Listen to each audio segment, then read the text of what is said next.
I am the Highland Scribe. Scribe to the stones, to the winds, to the bloodlines that walk unseen. Come closer. Closer still. You see, the fire's warm. But this tale tonight, this tale runs wild. Now, this tale is called The Darkening of the Year, and it just so happened in 1606. Now, the travellers still whisper this story, though the place shifts every time it's told. Some claim it happened up in the high moors where the fog creeps in like a thinking thing, and others swear that it unfolded at the edge of the black woods where the trees are that close together they seem to lean in when the wind rises. But what stays constant is the time. It is always the last week of November in 1606 when the daylight begins thinning and the year groans towards its end. And the old beliefs, well, they begin awakening beneath the frost. Now, Charlotte and her man Robert were really superstitious. They treated superstition the way that a craftsman treats a tool, something to use wisely, but not blindly. You see, Robert, well, he embraced it fully, but in a different sort of way. You see, he chased omens the way a hungry dog chases scraps. A sort of a knock on wood would mean death. A candle burning too low meant death. It was one of those things that everything to Robert had a meaning behind it. And in those days, for many Scots believed that this week, the darkening, was when the winter spirits would roam freely, when the thresholds began weakening, and when the wrong fire at the wrong time could perhaps draw in something that was looking for a way into the living world. Now, they had a son, and his name was David. He was 14 and a restless soul. He didn't believe any of it. At least that's what he told himself. I suppose young minds enjoy pretending the world is sensible, and even when the wind tells them otherwise. Now, snow came early that year. It was as thick as a fleece and as bitter as old grudges. And they were wrapped in their cloaks. As they were travelling down the road to their next campsite, they passed other travellers. And obviously they stopped and spoke to them. They hadn't crossed paths with these ones before. One of them was a woman with frost tangled in her braids, and she paused and she looked at Charlotte. Now, this was a Monday, the last November, and she asked for if they had any broth. And she'd pay it with a warning. She said to them, "Keep your fire honest. The darkening is watching this year." They shared the broth, and of course Robert, being Robert, just couldn't have let this go. When they were finished eating, the old woman got up and thanked them for their meal, and she left without looking back. Charlotte, of course, shook it off. But her husband, he couldn't. He just sat gazing into the fire, staring into the flames as though he was expecting them to tell him something. 2 nights passed, and she found him haunched in the side of their camp, and she was like, "What are you doing?" In his hand, he had dried apple seeds. I mean, every year he dried a few, believing that they held some sort of power of foretelling the future. And that was common enough.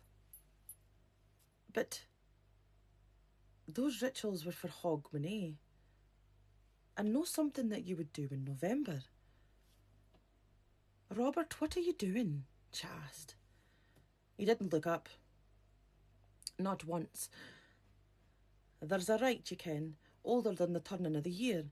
A fire reading," he said to her, "used only during the week of the darkening. Now, thon old women tell us that this is the week of the darkening. Now, you cast a seed into the hearth of your fire, and if it pops, well, your whole family's safe. But if it stays silent, it means you're marked." David was listening nearby and he scoffed. "Marked by what? Winter. Wolves. Ugh, what a load of nonsense." Robert's hands began trembling. "No, men. By whatever listens when the world goes thinner." Charlotte happened to reach for the seeds, and one of them caught her eye. It was strange.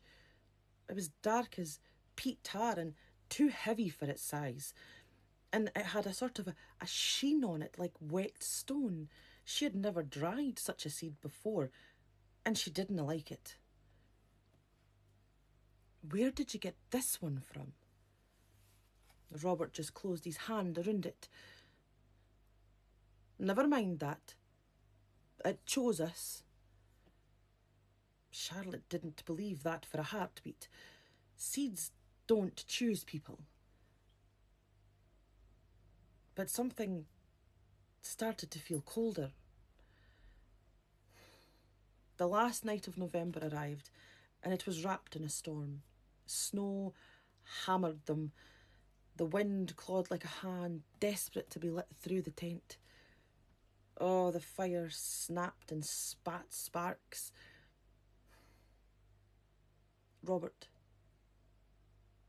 well, he stood before it, seed in his hand, just staring, wondering. Charlotte sat beside him. David leaned in, trying to kind of look like he believed, but he failed. Robert whispered, "If this pops, it means we're safe." David just rolled his eyes. "If it pops, it's because seeds do that sometimes, da." Robert dropped the seed into the flames.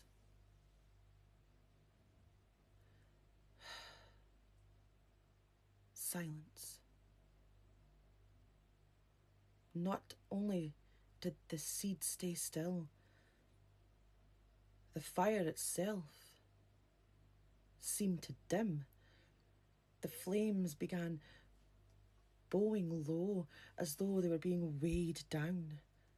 Charlotte felt like the hairs on her arms had begun rising. David, he swallowed hard. The first crackle in disbelief. Robert backed away. "This is wrong. It isna right." Charlotte picked up the poker. "It's just..." And the seed, it began unfolding, slowly at first, deliberately. A sort of a pale, slim filament curled upwards, trembling like the leg of an insect, unsure of itself. The embers around it bent inwards, shrinking from the thing rising out of them. A faint sound, a whispering. Oh, it began round about them.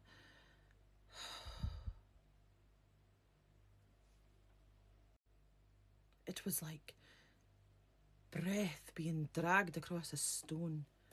Young David grabbed the poker and slammed it down hard upon the seed, and the filament writhed, twisted, and then collapsed into ash with a hiss that smelled of scorched fruit and cold soil. And the sound stopped. For one perfect moment, that was. Then something began creaking in the trees next to them. All three of them looked up. A shape lay along one of the tree branches. It wasn't an animal, nor a shadow, but a smear of darkness.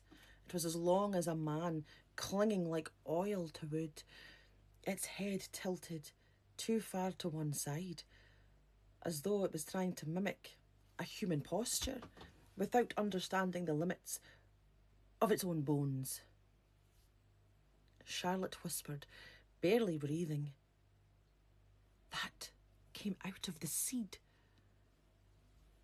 David tightened his grip on the poker. Robert's voice, well, it was a whisper of itself. An interrupted omen doesn't vanish. It searches and it takes what it is owed.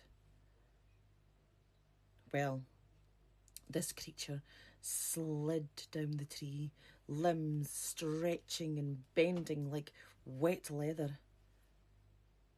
It reached Robert first. He didn't move. He dare not.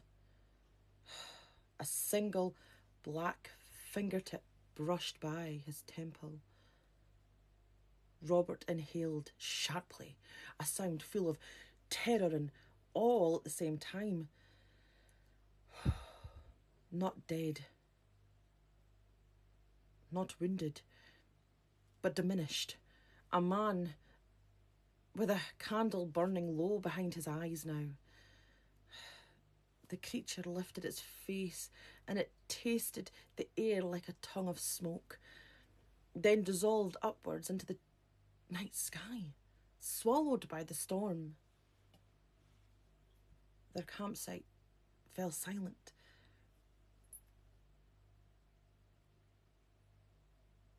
Robert? Well, he never regained the spark that he lost. And he moved through the world a little slower after that, as though carrying an invisible weight that nobody else could really see. Charlotte, on the other hand, burned every seed that she found.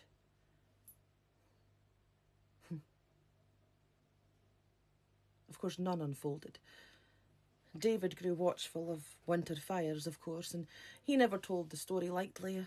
He warned everyone he could in his later years that during the darkening, the week when November dies and December begins, the veil grows so thin that something hungry might be listening. And when you ask the fire for answers,